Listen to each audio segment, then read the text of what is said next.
Welcome everyone to the home of finding sweet chocolate Easter eggs within our video games. Well, okay, perhaps not chocolate ones, but it's as good as having and finding the real thing, but just on a different level, as this is the Easter Egg Hunter.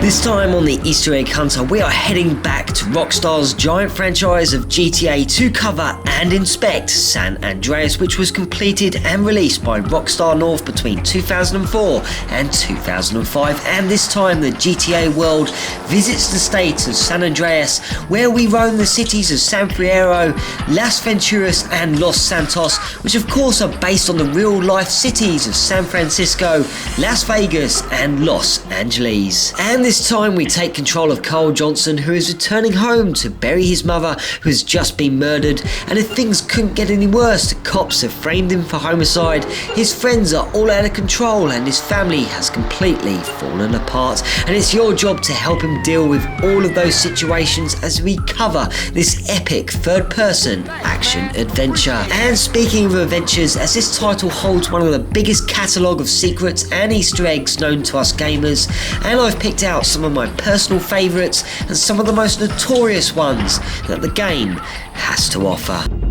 Number 1. One of the most well-known bridges in San Francisco is of course the Golden Gate Bridge. However, here in GTA it is known as the Gant Bridge, and it has its own visitors centre, which is located at Juniper Hollow in San Fierro, south of the bridge itself. And upon reaching the visitors centre, you will be greeted by a large sign highlighting it has a gift shop, tourist information and a boring museum. And if you enter the car park and stroll about, you will also see a large piece of cable which was supposedly used on the bridge, and the info reads, "Ooh, amazing, that's mind-blowing, and actually no, it's simple physics and not really that impressive." And if you head up the steps to the left, you will also see some bridge facts stating the height, length, how many polygons, textures were used and how much disk space it also takes up.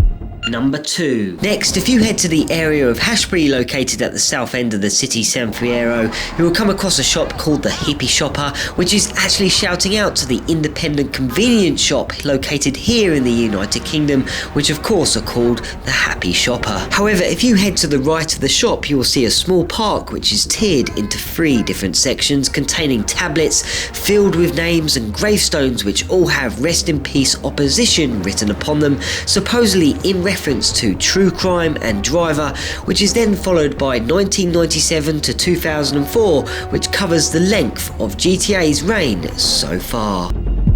Number 3. Here in GTA's world of San Andreas, Rockstar simply spared no expense when it came to detail and have placed many landmarks and many of us will typically recognise, and one of them is located underwater, which shouts out to the infamous San Andreas Fault, where you might say, well, it can be seen in many locations, but I'm heading to Battery Point, which is south of the Gant Bridge, and once there, if you jump on over the fence and head out into the water and swim out to the other side of the large shipping vessel and pop down for some deep sea diving, you will see a large channel which is representing the effects of the fault, and you can discover the fault line as much as you like, but just keep an eye on your oxygen levels. Number 4. There are of course a mountain of fun and ambitious tasks and missions to conquer, and one of them consists of giving your mate Zero a hand by flying a remote control aeroplane about. Well, aside from that mission, why not browse around Zero's RC shop for a while, where here you will see model trains, sailing boats, kites and lots more. But if you were to head over to the cashier's desk, you'll see a display stand on the left which houses some action figures, and if you zoom in with your sniper rifle for a better look, you will see figures of Tommy Vercetti and Lance Vance from GTA's Vice City. Head around to the other side of the display and you'll see Manhunt action figures for sale of James Earl Cash. Number 5. Well, since we're on the topic of shouting out to other games, which is very apparent in GTA San Andreas, as there's even a shout out to Max Payne, which is located at the petrol station in Dillimore. But as we have just mentioned Vice City, I figured we would have a look at another one, and for this you'll need to head to a quieter part of the map and to a sleepy town of Wheatstone, which is located in the southwestern corner of the map. Once you're there, head on over to the Clucking Bell, but rather than going inside, head on over to the opposite side of the road where you can see 3 waste disposal bins. Now, if you knock over the 2 on the right and pull out your sniper rifle, why not peer inside, and here you can see the Vice City maps in closer detail.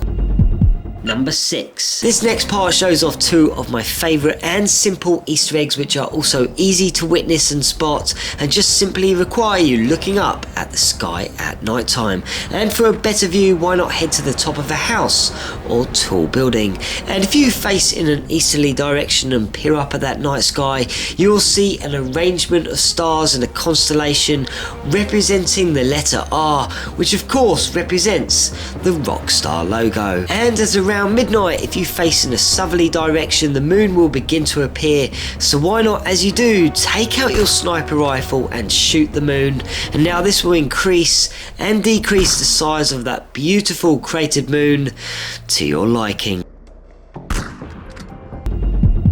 Number 7. Well, many of you may or may not know that Rockstar North was formerly known as DMA Design and was very well known for creating the classic and memorable game of Lemmings, which is definitely one of my favourite video game pastimes. Well, during gameplay there seems to be a reference, unless it's a huge glitch, to this classic game, and to gaze upon this madness you need to head to Las Venturas, so why not take a nice drive up the strip and head to the Red Sands East area and to a gym that rests there. However, why not check out the building next door, which is called Welding and Weddings, and run down the alleyway on the right hand side of this. And if you look up and to the right at the building across the street, you will on the odd occasion see people walking off the ledges in single file, and much in the same way as the Lemmings did in that classic title. Number 8. For the final time this episode, we are going to take a look at one of the most notorious and recognised Easter eggs out there, and is one egg or bad egg if you like, which features on most Easter egg articles and countdown lists. So for the final time we need to head to the Gamp Bridge, and you really need to grab yourself a jetpack, and I find it's best to cheat myself one. But once you're at the bridge, blast up to the very top of the south pillar and rest on the platform provided. And once you're there, why not gaze about and take in those breathtaking views, or you could check out that charming and classic message which has been left for you to read. And until next time, this is the Easter Egg Hunter breaking out.